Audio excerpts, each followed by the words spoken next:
2024 के पेपर 2 में भी नंबर ऑफ सॉल्यूशन के ऊपर 2 क्वेश्चन बने हैं बेटा। तो ये दूसरा क्वेश्चन मैं आपके सामने करना चाह रहा हूँ। इससे पहले मैं क्वेश्चन आपके लिए कर चुका हूँ। वही एफ एक्स दे रखा है, f x equal to this, और कहता है then the number of solution f x equal to 0। तो इसको 0 रखना है। तो आप नोटिस कर रहे हैं कि जो फंक्शन उसे बना के दिया है, तो आप नोटिस करो कि ये जो पार्ट है बेटा, इसके अंदर ये पूरा और ये पूरा सेम है, और इसके साथ शायद ये भी सेम है। तो इतना तो कॉमन ही आ रहा है। तो अगर एफ एक्स को मैं और सिंप्लीफाई करूं तो बेटा यहाँ x की पावर 2023 प्लस 2024x प्लस 2025, ये भी इसमें कॉमन है, और e की पावर पाई एक्स भी बच्चे कॉमन है, और x square minus x plus 3 भी कॉमन है। तो बच क्या गया भाई, इधर की तरफ साइन एक्स आ गया, इधर की तरफ से 2 आ गया, तो साइन एक्स प्लस 2 ही आ गया। अब ये चाहता है कि इसको 0 रख दो, तो बता दो एक्स कितने आएंगे। तो एक चीज मुझे बताओ यार, ई की पावर एक्स, जैसे कि तुमसे मैं कहूँ 2 की पावर एक्स, एक्सपोनेंशियल फंक्शन है, ये कभी 0 नहीं बनता, इसकी वैल्यू 0 नहीं होती, ये हमेशा क्या होता है पॉजिटिव। क्यों?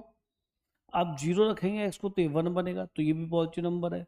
1 रखेंगे तो 2 बनेगा, ये भी पॉजिटिव नंबर है। -1 रखेंगे तो ये भी पॉजिटिव बनेगा 1/2। तो यहाँ से समझ में आना चाहिए कि ये हमेशा पॉजिटिव, यानी कि ये कभी 0 नहीं होगा। यानी ऐसा एक्स कोई पैदा नहीं हुआ जो इसे 0 बना सके। तो ये भी हमेशा क्या है, पॉजिटिव नंबर है, तो ये 0 नहीं होगा। ठीक, तो इसकी वजह से एक्सप्रेशन 0 होने वाला नहीं है। अब इसकी बात करें कि ये कैसा फैक्टर है, आप देखिए ध्यान से। साइन एक्स कहाँ से कहाँ तक होता है बेटा, -1 to 1। अगर मैं इसमें 2 ऐड कर दूं तो ये कहाँ से कहाँ तक हो गया बेटा, 1 2 3। तो यार ये भी पॉजिटिव है, ये भी कभी 0 नहीं होगा, ना तो ये 0 होगा ना ये 0 होगा, ये भी पॉजिटिव नंबर 1 से 3 है। आप कह रहे हैं इसको एक ऐसा एक्स दे दो जो इसको 0 बना दे, तो है ही नहीं, क्योंकि वो नंबर ही 1 से 3 बनता है, जैसे ये नंबर हमेशा पॉजिटिव बनता है। ई मैंने जान के लिखा, ई 2.718 के आसपास होता है। अगर वो भी ले लेंगे तो उसकी पावर 0 1 2 निकालने पे भी नेगेटिव नहीं आएगा, नंबर पॉजिटिव ही आएगा। अब कहानी आई इसकी, तो इसको हम 2 तरह से जज कर सकते हैं, पर एक तरह से बड़ी जल्दी किया जा सकता है। अगर मैं इसका परफेक्ट स्क्वायर बना के आपको दिखाऊं कि ये नंबर कैसा है, तो मैंने क्या किया, 2 फिर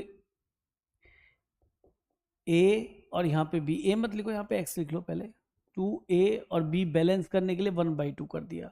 तो अभी भी बेटा ये -x ही है, तो प्लस अब a स्क्वायर b स्क्वायर, यानी कि 1/2 का square, a square b square 2ab, तो सब्ट्रैक्ट भी करना पड़ेगा, 1/4 ही तो है बेटा ये, प्लस 3, ये क्या बन गया, x -1/2 का होल स्क्वायर प्लस 12 प्लस -1 यानी 11/4। श्योर दिखने लगा पॉजिटिव। तो ये एक्सप्रेशन हमेशा परफेक्ट स्क्वायर प्लस समथिंग आ रहा है, तो ये भी नेगेटिव का भी नहीं होगा, ये भी पॉजिटिव है, यानी कि ये भी किसी x के लिए 0 नहीं हो पाता। चाहे तुम नेगेटिव भी नंबर रख लो, -1 भी रखोगे तो -1 -1/2 -3/2, और -3/2 का स्क्वायर भी पॉजिटिव हो जाएगा। तो पॉजिटिव पॉजिटिव होगा तो ये पॉजिटिव ही रहेगा, ये नेगेटिव कभी नहीं होने वाला किसी भी x के लिए, ना ही ये 0 होने वाला, क्योंकि इसके अंदर कुछ ना कुछ तो ऐड होगा। अगर ये 1/2 भी रख दिया जाए तो ये 0 बनेगा, प्लस 11/4 तो बनेगा ही बनेगा, यानी इसकी मिनिमम वैल्यू 11/4 है। यानी कि ये भी हमेशा पॉजिटिव है, ये भी पॉजिटिव है, ये भी पॉजिटिव इसलिए कहा जा रहा है 1 से लेकर 3 तक, नेगेटिव तो नहीं है ना। ठीक है, यानी कि अगर ये एक्सप्रेशन कभी 0 हुआ तो इस पॉलिनोमियल की वजह से हो गया। तो ये पॉलिनोमियल आप देखो क्या कह रही है, ये कह रही है x 2023 2024x प्लस 2025। ये आजकल कुछ आईआईटी का तरीका बन चुका है कि जिस ईयर में पेपर लेते हैं वो ईयर वहाँ कहीं ना किसी क्वेश्चन में जरूर दिखाई देता है। जब भी पॉलिनोमियल ऐसी बने जिसको हम फैक्टराइज ना कर सके, मेरी बात को ध्यान सुनो, जब भी कोई पॉलिनोमियल ऐसे बने जिसको हम फैक्टराइज ना कर सके, तो गो थ्रू विद कैलकुलस, हमेशा उसके सॉल्यूशंस या नंबर ऑफ सॉल्यूशंस की बात करेंगे तो कैलकुलस की हेल्प से हो जाएंगे। तो ये पॉलिनोमियल जो भी होते हैं वे भी कर्व बनते हैं। तो इसको मैंने एक नया फंक्शन gx मान लिया और इसको बच्चे मैंने डिफ्रेंशिएट किया, देन आई गॉट 2023 x की पावर 2022 प्लस 2024। अब एक चीज बताओ, ये कैसा नंबर है, पॉजिटिव, और ये इसकी इवन डिग्री है। अगर इवन डिग्री है तो ये भी पॉजिटिव इंटू पॉजिटिव, नेट ये भी क्या है, पॉजिटिव, चाहे आप x को यहाँ नेगेटिव भी रख लें। तो इससे पता पड़ा इस फंक्शन का डेरिवेटिव पॉजिटिव है, और अगर इस फंक्शन का डेरिवेटिव पॉजिटिव है तो ये कैसा होगा, स्ट्रिक्टली इंक्रीजिंग फंक्शन होगा। और अगर ये इंक्रीजिंग फंक्शन है तो अगर हम एक्स एक्सिस ड्रॉ करें, बहुत ध्यान सुनना, तो इसका कर्व हमें कैसा दिखाई देगा। ये श्योर है कि ये ऑड डिग्री पॉलिनोमियल है, क्योंकि इसकी हाईएस्ट डिग्री क्या है, ऑड है।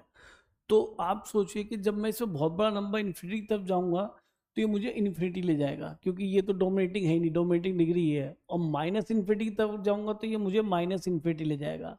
और क्योंकि फंक्शन इंक्रीजिंग है तो इस कर्व को ऐसे ही जाना पड़ेगा। तो आप देखिए कर्व एक्स एक्सिस को एक बार जरूर कट करेगा, यहाँ पे कट करेगा तो यहाँ पे ही वो आपको रूट मिल जाएगा जिसकी आपको तलाश थी एक्स नॉट। मान लीजिए इससे एक रूट ही मिलेगा रियल। और वैसे भी एक चीज़ हमेशा ध्यान रखना, मैं आपको बता रहा हूँ, अगर ऑड डिग्री पॉलिनोमियल है, यानी कि जिस पॉलिनोमियल का हाईएस्ट डिग्री ऑड है, तो उसका कम से कम एक रूट तो जरूर होता है, वो कोई नहीं रोक सकता। क्यों? क्योंकि जो पॉलिनोमियल होती है ऑलवेज कंटिन्यूस होती है एंड डिफरेंशिएबल होती है, यानी स्मूथ कर्व बनता है और कंटिन्यूस जरूर होती है। पॉलिनोमियल तो आप जानते हैं कंटिन्यूस होती है और डिफरेंशिएबल भी होती है, तो कहीं ब्रेक आएगा नहीं। तो इसको माइनस इन्फिनिटी से इन्फिनिटी तक कवर करने के लिए और दूसरा इंक्रीजिंग होने के लिए बीच में टर्न भी नहीं आएगा कि ये घूम के इस तरह से नीचे आ जाए, क्योंकि ये तो इंक्रीज के बाद डिक्रीज भी हो रहा है फिर इंक्रीज हो रहा है, इसको तो स्ट्रिक्टली इंक्रीजिंग ही रहना है। तो दूसरा रूट आने की संभावना बिल्कुल खत्म हो जाती है। इसका मतलब एक रूट आएगा, वो भी इस वाले फैक्टर की वजह से जो पॉलिनोमियल वाला फैक्टर है। तो नंबर ऑफ सॉल्यूशंस की बात हो रही है तो केवल आंसर बन जाएगा बेटा जी एक। ठीक है जी, एक आंसर बन जाएगा आपका। बढ़िया क्वेश्चन है।